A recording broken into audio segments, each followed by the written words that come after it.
following program is brought to you in living color. How's it going, ladies and gentlemen? It is 16mm DJ here once again, and let me start this video by saying I really hope that I have not gone completely insane.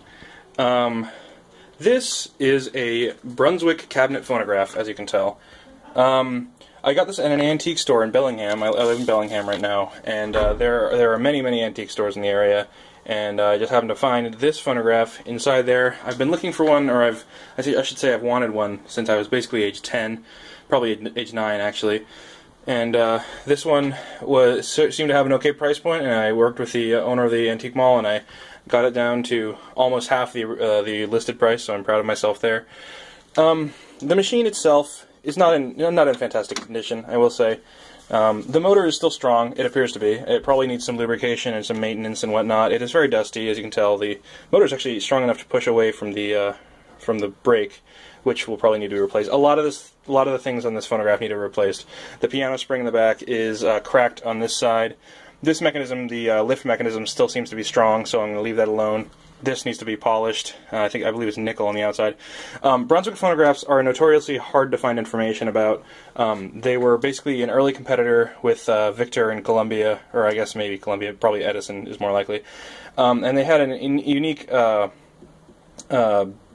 feature about their phonographs in that they could play any at that period current records. So, for example, this one would play Victrola records, the laterally cut Victrola records. This would also play Pathé discs and also Edison Diamond discs. This uses a type of reproducer called a I think it's called an Ultona. I think it's believed. I believe. Sorry, got my words. I believe this is called an Ultona reproducer. This is a one-sided Ultona. There are also Ultona reproducers that have diaphragms on both sides. I'll sort of show you the other side of this. Actually, what I can do is I can tilt it to its side, since this is actually a hybrid reproducer, and I'll just stick it there so you can see it. So this is the side of the Victrola style. There's also a needle, which is actually missing, as you can see. There's sort of a thread there. There used to be a Pathé sapphire needle stuck there, and there isn't one now. Probably because it was lost. Also, there was an Edison Diamond disc reproducer that would have sat here that I do not also have. It was not included with the phonograph. The guy didn't have it, I assume. Also, ignore the duct tape on here, or the electrical tape. That is because I need to basically rebuild a reproducer, and I don't have the gaskets I need right now. So that is just a temporary fix for a problem that needs to be addressed later. So so that's the phonograph. I'll show you some of the other defects that it has. As I said, the hinge in the back is sort of messed up. The case has a lot of scratches and scuffs in it. This needs to be polished up and probably lubricated. The motor probably will need to be lubricated in the next year or so if I plan on continuing using it. Everything about the drive mechanism is very strong. It is a 2-spring motor that's in there. It's very powerful. The governor does its job magnificently. Everything about the drive in this is still very solid and probably just needs to be fixed in the next few years and tuned up and whatnot. The reproducer and tone arm are not really much to write home about. They are sort of clunky, a little bit noisy, not the best quality. So as I said, there are two styles of Ultona, I think it's called. I'm sorry if I'm saying that wrong. Reproducer. There is a document which I will actually link. I don't remember the name of the guy who put it together, but there's basically a 400-page document, basically of the history of Brunswick. It's been collected through a ton of references, and this guy did an amazing job finding more information about this strange company, which is actually really large and still prevalent today. There's just a lot of information about Brunswick Phonographs that has been lost to time, basically through the company switching hands and whatnot. But I've basically worked out that this Brunswick was a Brunswick Style 125, which means that initially it cost $125. This is a Style 125. I've dated it from between the year 1918 to 1921.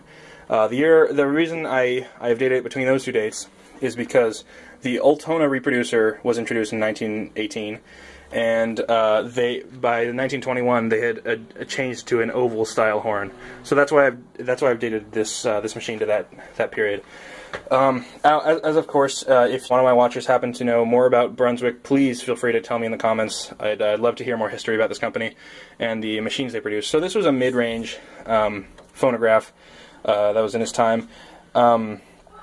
It cost $195, which is around $2,000 equivalent, according to West Egg inflation calculator.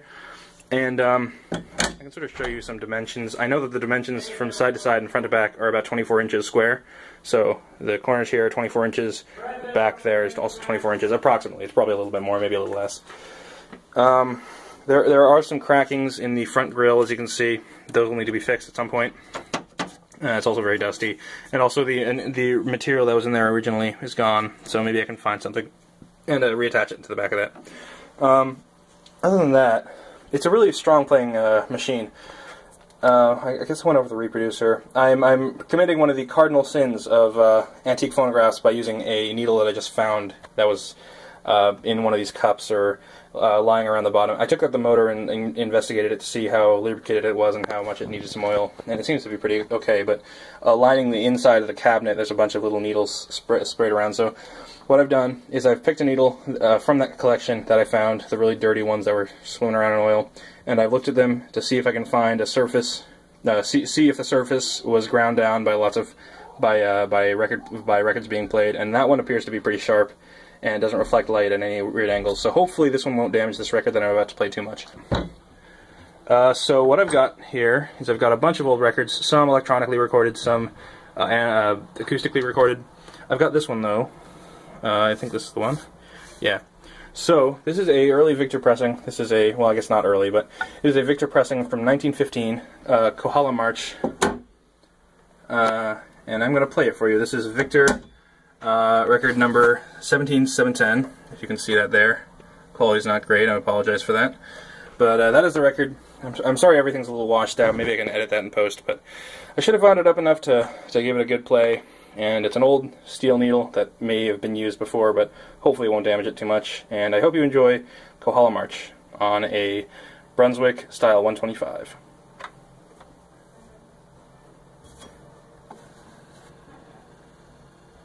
Hear the governor kick in.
So there you have it.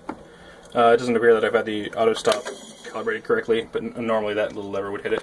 I didn't point out earlier that there is a little sound dampening knob back there, so you can have some adjustment over how much sound. Basically, there's a little flap which closes up on the reproducing, or the horn hole, and that sort of dampens it down.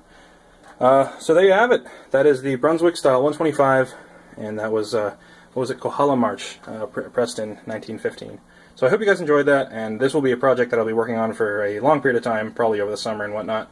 And hopefully I can get this guy looking and working really well. So, have a good one, you guys.